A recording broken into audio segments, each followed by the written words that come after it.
সময় সংলাপে স্বাগত জানাচ্ছি। আমি তুষার আব্দুল্লাহ। সময় সংলাপে আমার সঙ্গে যোগ দিয়েছেন শামসুল হুদা। এই হুদা ভাই, আমি যে বিষয়ে আলোচনা সরাসরি যেতে চাই, যে আমাদের বিজয়ের 44 বছর আমরা পার করে ফেললাম, সেই জায়গা থেকে বলা যে এই যে বাংলাদেশ একটা পেলাম, জমিন পেলাম নিজেদের, সেই জমি বা ভূমি ব্যবস্থাপনা আমরা কতটা সঠিকভাবে করতে পেরেছি? আমরা যদি স্বাধীনতার 40 বছরে আমাদের অনেক ক্ষেত্রে অনেক লক্ষণীয় আমাদের পরিবর্তন আছে, অগ্রগতি আছে, যেগুলো নিয়ে আমরা আলোচনা করি, আমরা গর্ব করি। কিন্তু খুব দুঃখের সঙ্গে বলতে হয় যে এই ভূমি ব্যবস্থাপনার ক্ষেত্রে আমাদের তেমন উল্লেখযোগ্য কোনো অগ্রগতি বা অর্জন আমাদের নাই এই 44 বছরে। এবং সেটা একেবারে অকারণ তা না। আসলে ভূমির বিষয়টা গোড়া থেকেই বলা যায় যে যতটা গুরুত্ব পাওয়া উচিত ছিল সেটা হয় নাই।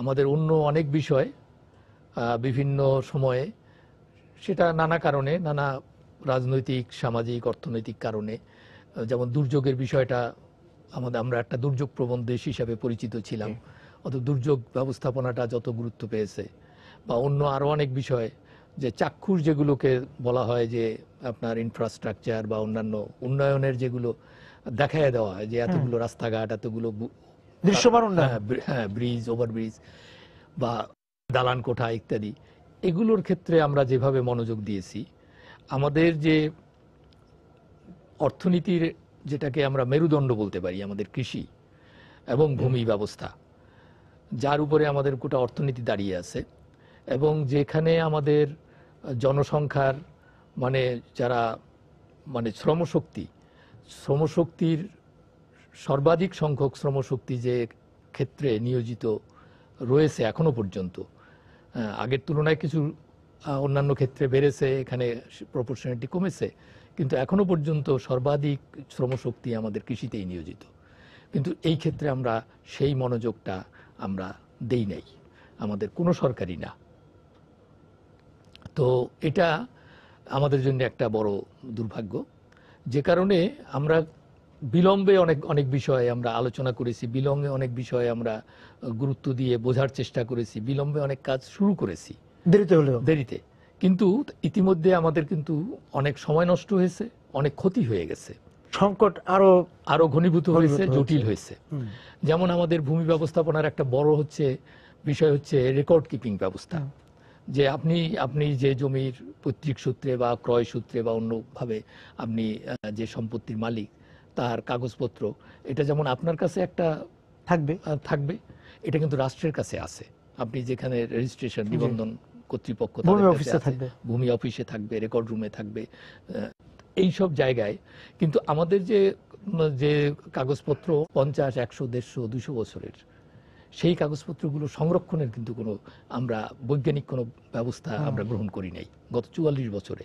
আমি 40 বছরের আগেরটা আমি হিসাব করছি না, যে তারা করে নাই, তারা আমাদেরকে অবহেলা করেছে, তারা আমাদেরকে বৈষম্য করেছে, সবকিছু জন্য আমি ভাবে নাই, এটা ভাবেই নাই।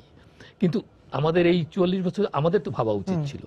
তো ফলে আপনি দেখবেন যে রেকর্ড রুমগুলোতে গেলে বহু কাগজপত্র নষ্ট হয়ে গেছে, বহু কাগজপত্র আপনি টাচ করতে পারবেন না। কাগজ তো টাচ করলে আপনার একদম ঝুরঝুর হয়ে যাবে। তা এগুলোকে সংরক্ষণের জন্য সায়েন্টিফিক অনেক পদ্ধতি বেরিয়েছে, যেগুলো অতি দ্রুত, মানে এইটার জন্য আপনি 15 বছর 20 বছর মেয়াদী কোনো পরিকল্পনা যদি নেন, সেটা আপনার জন্য খুব কস্টলি হয়ে যাবে, খুবই আরো অনেক ক্ষতির কারণ হয়ে যাবে। অতএব এটা আপনাকে দ্রুত একটা মানে টাইম প্ল্যান করে, একটা মানে নির্দিষ্ট টাইম লিমিটের মধ্যে আপনাকে পুরো জিনিসটা আপনাকে করার ব্যবস্থা করতে হবে। কিন্তু সেই জন্যে আপনাকে সেই অনুযায়ী অগ্রাধিকার দিয়ে পরিকল্পনা করতে হবে, সেই রকম বিশেষজ্ঞ লাগতে, সেই টেকনোলজি লাগবে, এবং সেই ধরনের আপনার বাজেট বরাদ্দ রাখতে হবে, এবং পুরো জিনিসটা আপনি একটা নির্দিষ্ট সময়ের মধ্যে এটাকে আপনি কমপ্লিট করতে হবে। সেই লক্ষ্যমাত্রা আমরা কি এখন ঠিক করতে পেরেছি? আমার জানা মতে এখনো পর্যন্ত লক্ষ্যমাত্রা আমরা ঠিক করি নাই। বিষয়টা আলোচনা হচ্ছে, সরকার কতগুলো প্রকল্প নিয়েছে, কতগুলো পাইলট প্রকল্প আছে, বিভিন্ন দাতা সংস্থা যারা অর্থায়ন করেন, তারা সেগুলো অর্থায়নের জন্য অনেক বছর ধরে বিভিন্ন প্রকল্পে তারা অর্থায়ন করে যাচ্ছেন। কিন্তু যদি ফলাফল দেখেন, ফলাফলটা খুব আশাবাঞ্জক এখনো পর্যন্ত না। সুতরাং ভূমি নিয়ে যে বিরোধ সেগুলি নিষ্পত্তি হচ্ছে না, কারণ ভূমি বিরোধের মানে আমাদের তো মামলার দিক থেকেও তো ভূমি বিরোধের মামলা সবচেয়ে বেশি, সব থেকে বেশি।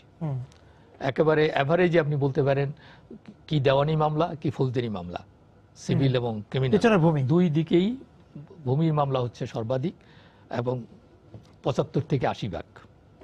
এটা হচ্ছে গবেষণার। হ্যাঁ, মানে এমনিতে এবং দিন যত যাচ্ছে এই মামলার সংখ্যা বাড়ছে, কারণ ভূমি কমে আসছে। কিন্তু আপনার এইটার সঙ্গে কিন্তু মামলা কমার, কৃষি জমি কমে আসছে, ব্যবহারের জমি কমে আসছে। এটাকে যদি সংরক্ষণ করা হয়, এটাকে যদি এখন তো আপনার প্রযুক্তি অনেক উন্নত প্রযুক্তি হয়েছে, আপনি যদি এটা কম্পিউটারাইজ করা হয়, এটাকে যদি স্ক্যান করে যদি সেটা সংরক্ষণের ব্যবস্থা করা হয়, তাহলে কিন্তু আপনার মামলা জটও অনেক দ্রুত কমে আসবে। কারণ তখন এখন যেমন আপনার একটা আদালতে কোনো মামলা পেন্ডিং আছে, আদালতে কাগজ উপস্থাপনের জন্য আদালত নির্দেশ দিলেন, কিন্তু সেই কাগজটা উপস্থাপনের জন্য তা আবার দেখা যায় যে বিবাদী পক্ষ বলে যে আমাকে 1 মাস বা 2 মাস সময় দিতে হবে, এটা আমার সংগ্রহ করতে হবে। কিন্তু আপনি যদি প্রযুক্তি ব্যবহার যদি এটাকে সহজ করা যায়, তাহলে এটা 24 ঘন্টার মধ্যেই এটা এবং নিষ্পত্তি করা সম্ভব। আমি বিরতিতে যাচ্ছি হুদা ভাই, এসে একটু আলোচনা করতে চাই যে তাহলে ডিজিটাল পদ্ধতিতে যে যাওয়ার কথা, ভূমির কাগজপত্র আমি ডিজিটাল পদ্ধতিতে জানতে পারবো, দেখতে পারবো, যে কোনো জায়গা থেকে নিতে পারবো, সেই পদ্ধতিতে আমরা মানে কতদূর এগোতে পেরেছি এবং কোথাও কোথাও এটা হয়েছে কিনা আমরা সেটা একটু জানতে চাই আপনার কাছ থেকে, এবং এই কাজটা কতদূর এগিয়েছে। হ্যাঁ, কি খবর, যে মাঠ পর্যায়ে কি অবস্থা? মাঠ পর্যায়ে আমি যতদূর জানি একটি দাতা সংস্থা ইউরোপিয়ান ইউনিয়ন তারা অর্থায়ন করছেন একটি প্রকল্প, সেটা তারা কয়েকটা জায়গায়, তারা 3-4টা জায়গায়, জামালপুর, তারপরে আমতলী বরগুনার, এবং সম্ভবত রাজশাহীর একটা, চাঁপাইনবাবগঞ্জের সম্ভবত একটা এলাকা, মোহনপুর বোধহয়, এরকম 3-4টে এলাকায় তারা এটা করেছে। তারা এটা প্রকল্পটা মানে বলা যায় যে এক্সপেরিমেন্ট করছেন, সেটা এটা নিরীক্ষার মধ্যে আছে, এটা পাইলটিং করছেন, এরপরে এটাকে তারা রেপ্লিকেট করবেন, অন্য জায়গায় তারা করবেন। এর আগে আপনার এশিয়ান ডেভেলপমেন্ট ব্যাংকের অর্থায়নেও কিছু কাজ হয়েছে, ইউরোপিয়ান ইউনিয়নের আগেও কিছু অর্থায়ন করেছে বেশ কয়েক বছর আগে আমি যতদূর জানি। এরকম আরও কিছু দাতা সংস্থার সঙ্গে সরকারের হয় প্রকল্প আছে, অথবা তাদের সঙ্গে নেগোসিয়েশন বা আলোচনার পর্যায়ে আছে।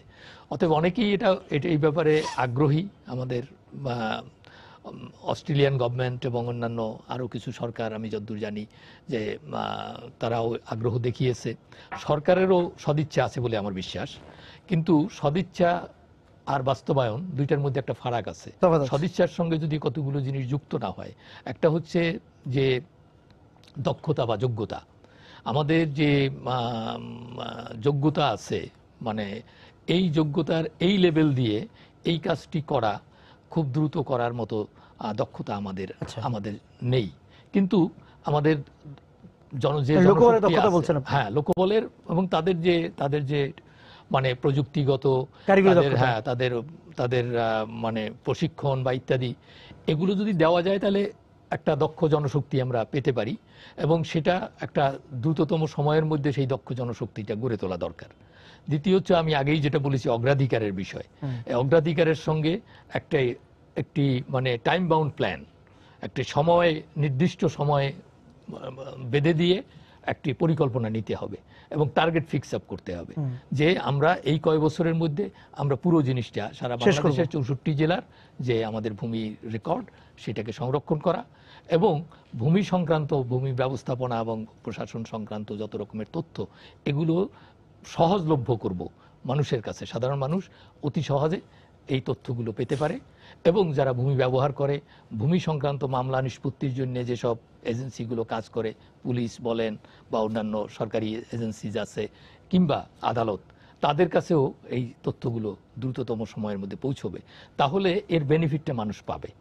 কিন্তু সেই দিকে আমার কাছে এখনো মনে হচ্ছে সেই ধরনের কোনো পরিকল্পনা, বিস্তারিত কোনো পরিকল্পনা সরকারের এখনো পর্যন্ত আমাদের। সেক্ষেত্রে সাধারণ মানুষ মানে ভূমি অফিস যেগুলো আছে, সেখানে তো সেবার মানও খুব উন্নত হয়নি নাকি? সেবার মান বেশিরভাগ ক্ষেত্রেই উন্নত তো নয়ই, বহু ক্ষেত্রে সেবা খুব দুর্ভোগের বিষয়। সেবাটা তো পাওয়াই যায় না, বরং যাওয়া মানেই হচ্ছে আপনি সেখানে কোনো সেবার জন্য গেলেন, সঙ্গে আপনি কিছু দুর্ভোগের মানে নিয়ে এলেন। এইটাই হচ্ছে বেশিরভাগ ক্ষেত্রে এই অভিজ্ঞতাটা মানুষের আছে। এটাকেও বদলানো দরকার, এবং এটা বদলানোর মতো আমাদের যে প্রশাসনে যারা আছেন, এটা তো সত্য নয় যে শতভাগ লোক মানে অসৎ, শতভাগ লোক দুর্নীতিপরায়ণ, বেশিরভাগই সৎ। হ্যাঁ, বেশিরভাগই সৎ, তবে সবাই দক্ষ না। যারা সৎ তারাও যে সবাই দক্ষ তা না। কিন্তু আর এক শ্রেণী আছে খুব অসৎ, দুর্নীতিপরায়ণ, এবং তারা খুব শক্তিশালী। তারা সংখ্যায় যাই হোক, তারা খুব শক্তিশালী। বিভিন্ন পর্যায়ে, একেবারে নিম্নতম পর্যায় থেকে উচ্চতম পর্যায় পর্যন্ত প্রত্যেকটা পর্যায়ে তাদের দাপট সাংঘাতিক। এটাও কমানোর জন্য, অর্থাৎ জবাবদিহিতা এবং স্বচ্ছতার জন্য কিছু আইন কাঠামো তৈরি করা দরকার।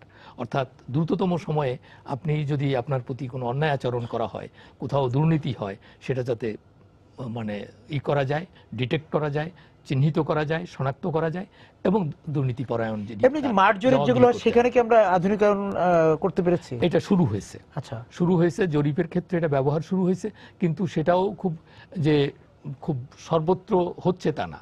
যেখানে তারা শুরু করেছেন সেটা কি মানে নিরীক্ষা মধ্যে চলছে না, মানে সাধারণভাবে সব জায়গাতেই হচ্ছে একযোগে? আসলে তো জরিপটা একযোগে সারা দেশে হয় না, যেটাকে আরএস জরিপ বলে। এমনি তো আমরা আমাদের জরিপের অনেকগুলো পর্যায়ে আমরা পার হয়ে এসেছি, যেমন ক্যাডাস্ট্রাল সার্ভে যেটা, সেটা ব্রিটিশ আমলে হয়েছে, তারপরে আর একটা জরিপ হয়ে গেছে। পরবর্তী সময়ে যেটা হয়েছে সেটাকে সাধারণত বলা হয় আরএস জরিপ, রিভিশনাল সার্ভে, এবং ঢাকা মহানগরের ক্ষেত্রে মহানগর জরিপ। তো এরকম এই জরিপটা এটা একটা চলমান প্রক্রিয়া। এর জন্য আমাদের যে ভূমি মন্ত্রণালয়ের অধীনস্থ যে ভূমি রেকর্ড জরিপ অধিদপ্তর আছে, এরা সার্বক্ষণিকভাবে এই কাজটাই করেন। তো এখানে বেশ কিছু দক্ষ লোক আছেন, আচ্ছা, এবং কিছু সৎ লোকও আমি আমার গত 15-20 বছরের অভিজ্ঞতায় আমি পেয়েছি। যদিও অনেকে জরিপ সম্পর্কে অনেক অভিযোগ আছে এবং অনেক অসৎ লোকেরও ভিড় আছে জরিপ প্রক্রিয়ার মধ্যে, এটাও সত্য, কিন্তু আমি অনেক সৎ লোকের দেখাও আমি পেয়েছি, যারা খুবই আন্তরিক, খুবই সৎ এবং খুবই দক্ষতার সঙ্গে কাজ করার চেষ্টা করেন। এবং সেই জায়গাতে একটু জিনিসে যেতে চাই যে আমাদের যে এই যে অর্পিত সম্পত্তি, শত্রু সম্পত্তি, সেই জায়গাগুলিতে কি অবস্থা এখন? শত্রু সম্পত্তির বিষয়টা তো অনেক পুরনো সমস্যা, এটা নিয়ে অনেকবার এখানে আলোচনা করেছি। এখন যে অবস্থাটা আইনগত দিক থেকে মোটামুটি বলা যায় যে একটা ভালো অবস্থায় আছে। আইনগত দিক থেকে সরকার যেগুলো সংশোধনী করার দরকার ছিল সরকার করেছেন, এবং করার পরে যে অবস্থায় এসছে মোটামুটি তেমন মানে যারা ভুক্তভোগী, যারা ক্ষতিগ্রস্ত হয়েছেন, তাদের রিলিফ দেওয়ার জন্য আইনগত দিক থেকে বাধা তেমন নেই। শত্রু সম্পত্তি বা অর্পিত সম্পত্তি, আমি যেটা বলছিলাম যে আইনগতভাবে মোটামুটি এখন যে অবস্থায় আছে, এটা দিয়েই মানুষকে রিলিফ দেওয়া, যারা ক্ষতিগ্রস্ত হয়েছেন তাদের সম্পত্তি তারা ফেরত পেতে পারেন, তাদের যে দুর্ভোগ, ভোগান্তি, কষ্ট, তাদের উপরে যে অন্যায় অনাচার যেটা চলে এসছে, সেটার অবসান হতে পারে।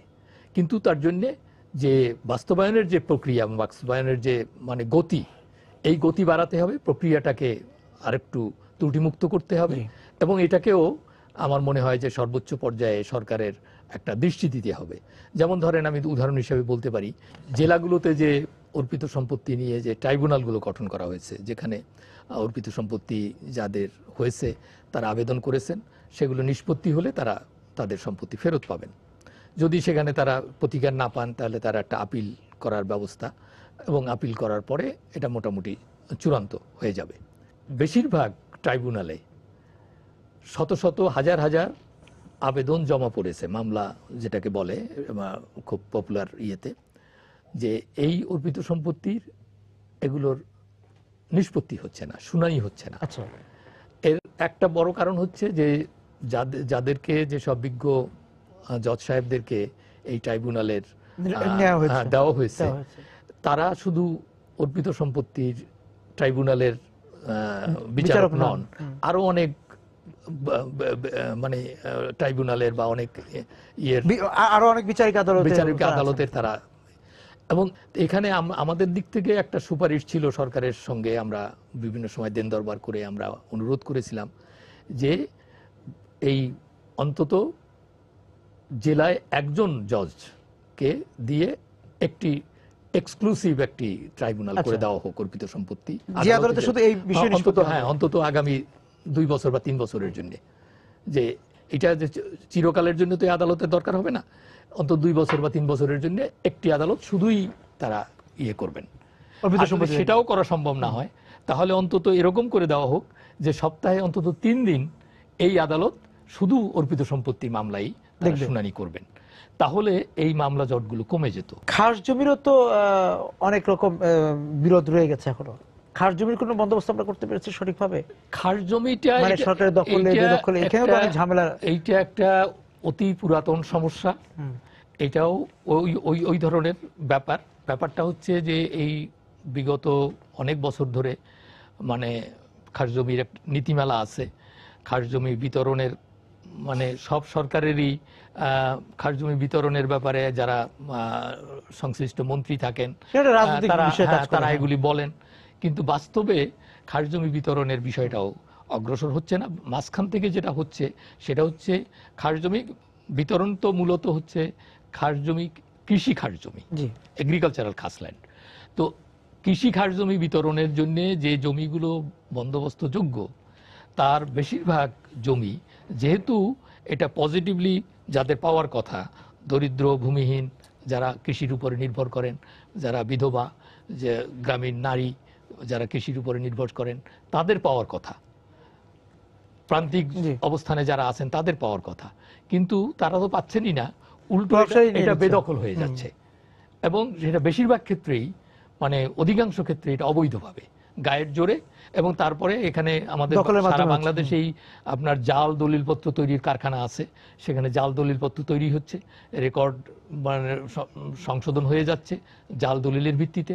এবং দেখা যাচ্ছে যে খাস জমি হয়তো মানে এটা শুধু গ্রামে হচ্ছে তা না, শহরে হচ্ছে। বলছিলাম উত্তরাধিকার আইন নিয়ে। উত্তরাধিকার আইন তো এমনিতেই খুব একটা মানে খুব স্পর্শকাতর বিষয় অনেকের জন্য। উত্তরাধিকার আইনের প্রথমত আমি যদি মুসলিম উত্তরাধিকার আইন তো আমরা জানি যে আমাদের নারীরা বিশেষ করে মেয়েরা যদিও সমান পান না, কিন্তু তারা উত্তরাধিকার আইনে বাবার সম্পত্তি তারা পান। কিন্তু আমাদের একটা স্টাডিতে প্রফেসর আবুল বরকাত একটা স্টাডি করেছেন বছর দেড়েক আগে, সেই স্টাডিতে দেখা গেছে যে মাত্র 4%, শতকরা 4% সত্যিকার অর্থে এই উত্তরাধিকার আইনের যে সম্পত্তি পাওয়ার কথা তা পায়, অর্থাৎ বাকি 96% পায় না। এরা বিভিন্নভাবে বঞ্চিত হয়, তাদেরকে জানতেই দেওয়া হয় না, জানলেও তাদেরকে জোর করে মানে বেশিরভাগ পরিবারে ভাইরা এটা উপেক্ষা করে, অবহেলা করে, এমনকি অনেক সময় তারা নির্যাতনেরও শিকার হয়, এটাও হয়। আর আরেকটা বিষয় হচ্ছে যারা পায় তাদের মধ্যেও এটা একটা লক্ষণীয় বিষয়, এটাও কয়েকটা স্টাডিতে এসছে যে যারা পায় তারাও পায় আংশিক, পুরোটা পায় না। ওই যেটুকু পাওয়ার কথা সেখানেই তারা অর্ধেক পায়, ভাইয়ের অর্ধেক বোন পায়, কিন্তু আইনত কিন্তু সেই অর্ধেকটাও তারা পুরোটা পায় না, বা পেলেও সেটা হয়তো অনেক সময় দাম ধরে দেয়, কিন্তু দামটা হচ্ছে সব থেকে নিম্নতম যে দাম, সেইটাই তারা পায়।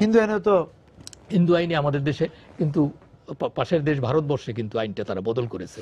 কিন্তু এখানে আমাদের নানা কারণে, সামাজিক কারণে এবং হিন্দু সম্প্রদায়ের ভেতরেই একটা বড় অংশ আছেন যারা এটা খুব সেফ বোধ করেন না, তারা এটাকে বাধা দেন যে এইটাকে পরিবর্তনে।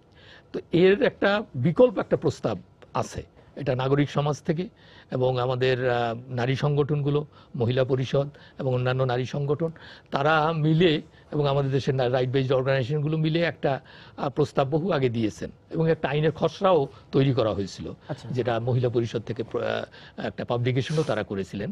সেটা হচ্ছে যে ইউনিফর্ম ফ্যামিলি কোড, অর্থাৎ সবার জন্য, সব নারীর জন্য সমান সম্পত্তিতে সমান অধিকার এবং সব ধর্মের। সেটা কি বাস্তবায়নের কোনো উদ্যোগ এ পর্যন্ত হয় নাই। তারপরে এই যে ভূমি সংস্কার পার্বত্য এলাকায় বা আপনার পাশাপাশি সমতলে যে আদিবাসীরা ভূমি নিয়ে তারা ভূমি হারাচ্ছেন, বাস্তবিকটা হারাচ্ছেন, সেই জায়গা নিয়ে যদি বলেন। আসলে তো আমি আগেই বলেছি যে আমাদের ভূমির বিষয়টাই হচ্ছে মানে আমি বলি যে আমাদের জাতীয় অগ্রাধিকারের প্রশ্নে যদি বলি যে মোস্ট নেগলেক্টেড চাইল্ড হচ্ছে ভূমি।